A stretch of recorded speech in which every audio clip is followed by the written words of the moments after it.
Bismillahirrahmanirrahim. Assalamualaikum warahmatullahi wabarakatuh. Alhamdulillahirabbil alamin wa bihi nasta'inu ala umuri dunya waddin wassalatu wassalamu ala asrofil anbiya'i wa imamil mursalin sayyidina wa habibina wa maulana Muhammadin. Rabbis shrahli sadri wa yassir amri wahlul 'uqdatam min lisani yafqahu qawli, amma ba'd.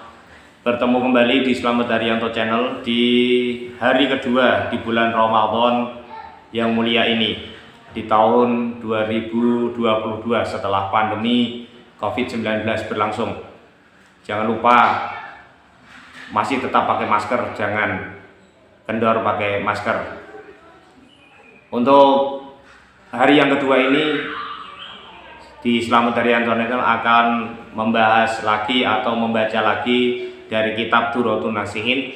Untuk hadis yang berikutnya, yang kemarin silakan ditonton, di like, subscribe dan lain sebagainya. Semoga hidup kita semakin barokah. Untuk yang kedua ini saya akan bacakan kitab Durratun Nasihin lagi, salah satu hadisnya Rasulullah Muhammad SAW. Jadi waqala alaihi salatu wassalam. Jadi Nabi Muhammad SAW bersabda, idza kana awwalul lailin min ramadhana, ketika datang awal bulan Ramadan tiba, yaqulullah ta'ala, Allah pun berfirman atau Allah itu berkata, man dalladzi yuhibbuna fayuhibbunahu. Berkata kepada siapa? Berkata kepada semua malaikat, apabila ada di malam ini orang yang cinta kepadaku,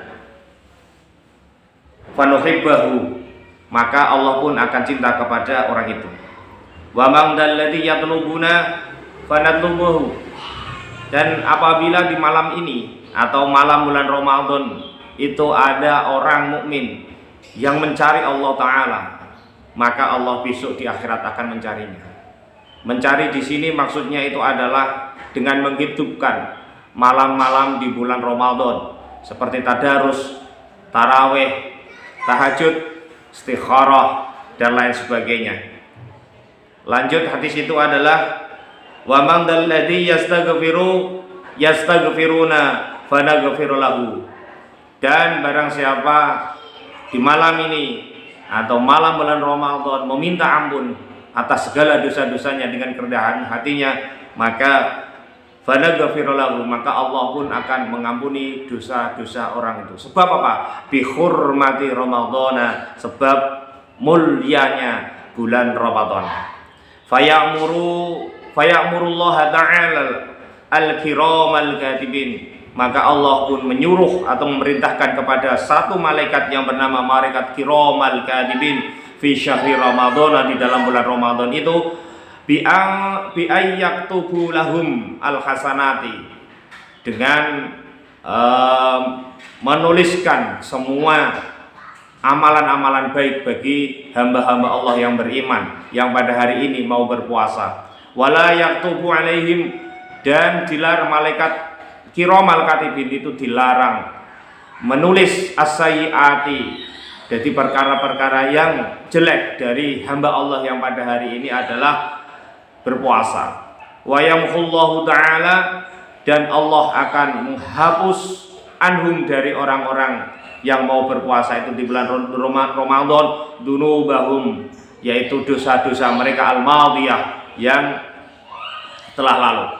Jadi hadis ini menjelaskan bahwasanya apabila kita itu mau mengerjakan puasa Ramadan, di situ pada malam-malam harinya di bulan Ramadan itu kita cinta kepada Allah, kita mencari Allah dengan menghidupkan malam-malam pada bulan Ramadan tersebut, meminta ampun atau beristighfar kepada Allah Ta'ala, maka Allah akan mencari kita, menyenangi kita, dan akan mengampuni semua dosa-dosa kita besok di Yaumul Qiyamah, sebab mulianya bulan Ramadan. Dan Allah khusus mengutus satu malaikat yang namanya malaikat kiramal katibin untuk mencatat semua amal kebaikan dari manusia itu dan tidak mencatat semua amal kejelekan dari orang tersebut, dan Allah akan mengampuni semua dosa-dosanya yang telah lalu. Lanjut, hadisnya adalah waruya, dan diriwayatkan dari Rasulullah Shallallahu Alaihi Wasallam, diceritakan salah satu hadis Rasulullah Shallallahu Alaihi Wasallam, anna suhufa Ibrahim alaihi salatu wassalam unzilat lailata awwali ramadhana syahri ramadhana. Jadi suhufnya Nabi Ibrahim itu diturunkan pada awal malam bulan Ramadan. Wa Tauratu, dan Taurat lisitti lailatin, yaitu hari ke-6 min ramadhana, dari bulan Ramadan. Jadi suhufnya Nabi Ibrahim diturunkan pada bulan ini atau bulan Ramadan, yaitu pada awal malam bulan Ramadan. Sedangkan Tauratnya Nabi Musa alaihissalam itu diturunkan oleh Allah pada hari ke-6 di bulan Ramadan, ba'da sab'i mi'ati amin, setelah sab'i mi'atin amin, setelah 700 tahun min suhufi Ibrahim alaihissalatu wassalam. Jadi Tauratnya Nabi Musa alaihissalam itu diturunkan setelah 700 tahun setelah penurunan suhufnya Nabi Ibrahim alaihissalatu wassalam. Wazaburu, dan kitab Zabur lisnatai asyrota lailan minhu, dan kitab Zabur yang diturunkan kepada Nabi Daud alaihissalam itu diturunkan Allah juga pada bulan Ramadan, yaitu bertepatan dengan tanggal isnatai asrota lailan, yaitu pada tanggal 12 malam bulan Ramadan.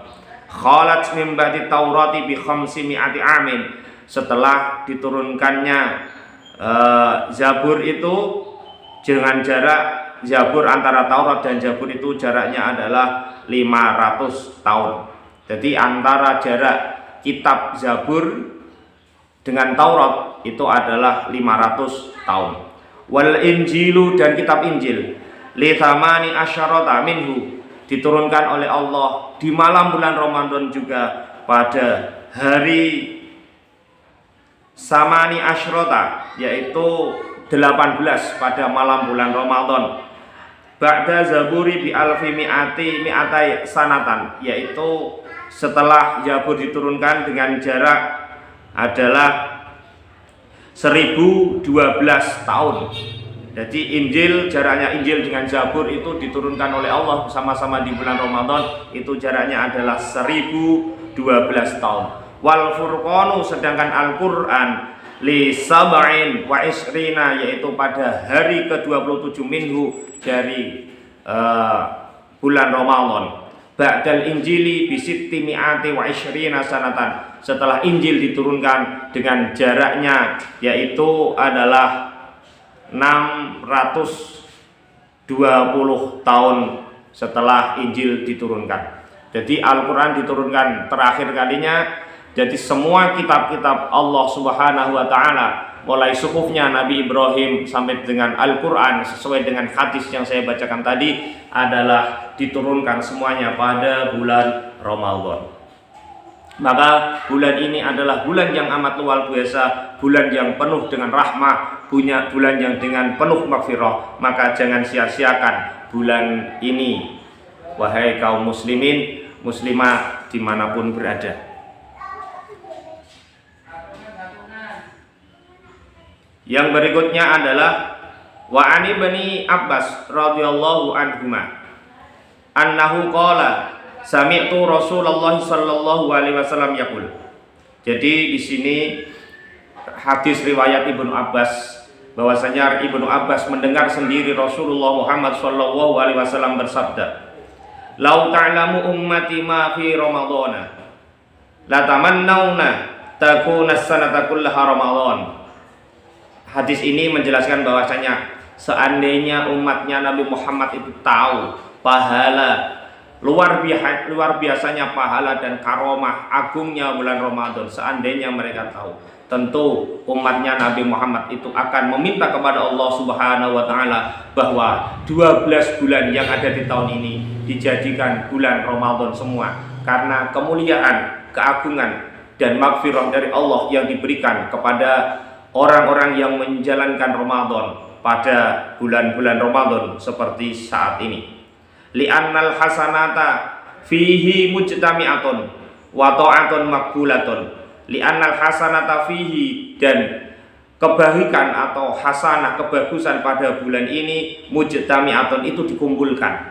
Jadi Allah mengumpulkan semua kebaikan-kebaikan yang ada di diri manusia pada bulan ini. Wa ta'atun maqbulatun, dan semua taat itu diterima oleh Allah Subhanahu wa taala. Wadda'awati mustajabatun, dan semua doa pada bulan-bulan ini atau bulan Ramadan ini mustajabah, yaitu dikabulkan oleh Allah Subhanahu wa taala tanpa terkecuali. Wardunuba, dan semua dosa yang ada pada diri seseorang yang mau menjalankan puasa Ramadan maghfuratun, yaitu semuanya diampuni, baik yang telah lalu. Salah satu dari hadis Rasulullah yang pernah saya baca juga itu adalah sebanyak buih di lautan. Seandainya manusia itu berdosa dan mau meminta maghfirah atau meminta ampunan dari Allah Subhanahu wa taala pada bulan Ramadan seperti ini, niscaya Allah akan mengampuni semua dosa-dosanya. Wal jannata, dan surganya Allah mustaqotun, yaitu cinta lahum kepada orang-orang yang mengerjakan puasa Ramadan. Dan di akhirnya itu adalah surga itu menanti orang-orang yang mau mengerjakan puasa Ramadan. Seperti video saya yang tahun lalu yaitu tentang royan, yaitu di situ ada royan, surga yang namanya royan. Royan itu artinya adalah kesegaran, dan itu surga itu dikhususkan kepada orang-orang yang mau berpuasa di bulan Ramadan pada saat seperti sekarang ini. Saya cukupkan sekian kajian untuk sore ini, semoga bermanfaat. Wal afu minkum, billahi taufiq wal hidayah, sumarida wal inayah. Wassalamualaikum warahmatullahi wabarakatuh.